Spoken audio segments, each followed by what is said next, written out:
Hi எல்லாருக்கும் வணக்கம். Welcome back to our channel everyday tales. இந்த வீடியோவில் நீங்கள் என்ன பார்க்க போகிறீங்கன்னா, நம்ம ரிலேட்டிவ்ஸுக்கு யாருக்குன்னா மேரேஜ்னாலே நம்ம நிறைய ஷாப்பிங் பண்ணுவோம். இதுவே நம்ம வீட்டிலே யாருக்குன்னா ஒருத்தருக்கு கல்யாணம் அப்படின்னா நம்ம சொல்லவா வேணும், எவ்வளவோ வாங்கியிருப்போம்.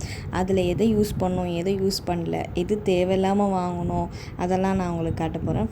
ஃபர்ஸ்ட் வந்து இந்த வேணி தாங்க, பிளாஸ்டிக் வேணி வாங்கினோம். அங்கே வந்து நாங்கள் மெட்டலில் தான் வேணி கேட்டோம். அதாவது இந்த கம்பி மாதிரி அதில் வந்து ஃப்ளவர்ஸ் இந்த மாதிரி தான். அங்கே இல்லைன்னு சொன்னதுனால நாங்கள் அந்த 2 வாங்கினோம். பட் அதை யூஸ் பண்ணலை. இது தான் நாங்கள் யூஸ் பண்ணோம்.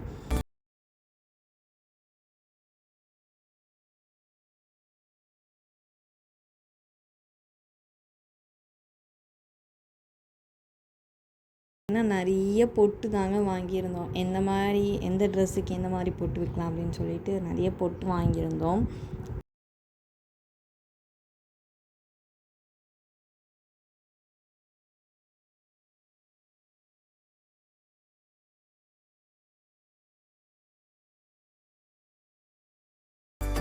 நெக்ஸ்ட் வந்து நான் தேவையில்லாமல் ஒன்று வாங்கினேன்னு சொன்னேன்ல, இது தாங்க ஹேர் ஸ்ப்ரே. நான் யூஸ் கூட பண்ணல, எப்படி யூஸ் பண்ணணும்னு தெரியல, ஏதோ ஒரு ஆர்வத்தில் வாங்கிட்டேன்.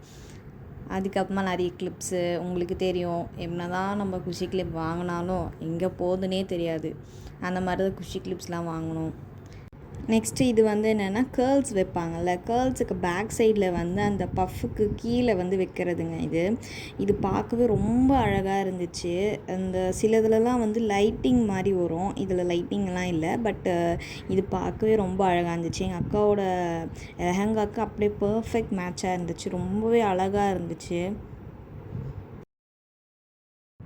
அந்த ஹேர் ஸ்ப்ரே மாதிரி தாங்க இந்த ஃபேக் லேஷஸும். எதுக்கு வாங்கினேனே தெரியல. சரி நம்ம ஒரு ஆர்வத்தில் வாங்கிட்டோம், நம்ம எப்படியாச்சும் வச்சுருவோம் அப்படின்னு தாங்க வாங்கினேன். பட் எப்படி வைக்கிறதுனும் தெரியல. அதுக்கேற்ற அவங்க கம்மும் கொடுத்தாங்க. கம்மும் கொடுத்தோம், நம்ம எப்படி வைக்கிறதுன்னு நம்மளுக்கு தெரியல. இதுக்கு முன்ன பின்ன நம்மளுக்கு எக்ஸ்பீரியன்ஸ் இருந்தால் கூட பரவாயில்ல, இது எப்படின்னே தெரில. பட் சரி நம்ம ஸ்பாயில் பண்ணிக்க வேணாம் அப்படின்னு சொல்லிட்டு அதை அப்படியே ட்ராப் அவுட் பண்ணிட்டேங்க. நெக்ஸ்ட் வந்து பேங்கிள்ஸ் போயிடலாம். பேங்கிள்ஸில் வந்து என்னென்னா, இது வந்து த்ரெட் பேங்கிள். நான் என்ன சொல்லுவேன்னா, த்ரெட் பேங்கிள் வாங்காதீங்கன்னு தான் சொல்லுவேன். பிகாஸ் என்னென்னா, இந்த மேலே அந்த டாட்டாக வருது பார்த்தீங்களா, அந்த டாட் வந்து நம்மளோட ட்ரெஸ்ஸில் மாட்டிக்கிட்டு அது வந்து டக்குன்னு அந்த த்ரெட் எல்லாமே அவுந்து வந்துடுது. அப்படி தான் வந்து ஃபுல்லாகவே மெஸ்ஸி ஆகிடுச்சு. இன்னொரு செட் ஆஃப் பேங்கிள்ஸ் இருக்கும் வேறு கலரில், சாண்டில் கலர். அது ஃபுல்லாகவே இந்த மாதிரி தான் ஃபுல் த்ரெட் வந்துச்சு. இதுலேயும் அங்கங்கே த்ரெட் வந்துச்சு. அதுக்கப்புறமா நான் வீட்டுக்கு வந்து இதெல்லாம் அட்லீஸ்ட் நம்ம காசு கொடுத்து வாங்கணும், சரி நம்ம கம் போட்டாச்சு எல்லாத்துலேயும் ஒட்டலாம் அப்படின்னு சொல்லிட்டு ஒட்டினேன். நான் வந்து இதை ரெக்கமெண்ட் பண்ண மாட்டேன், நீங்கள் இதை வாங்காதீங்கன்னு தான் சொல்லுவேன். அதுக்கு பதிலாக நீங்கள் வந்து மெட்டலே வாங்கிக்கலாம். இந்த மாதிரி வந்து மெட்டல் வந்து அமுங்கி தான் போகுமே தவிர அந்த த்ரெட்டுலாம் வந்து கொஞ்சம் மெஸ்ஸி ஆகாது.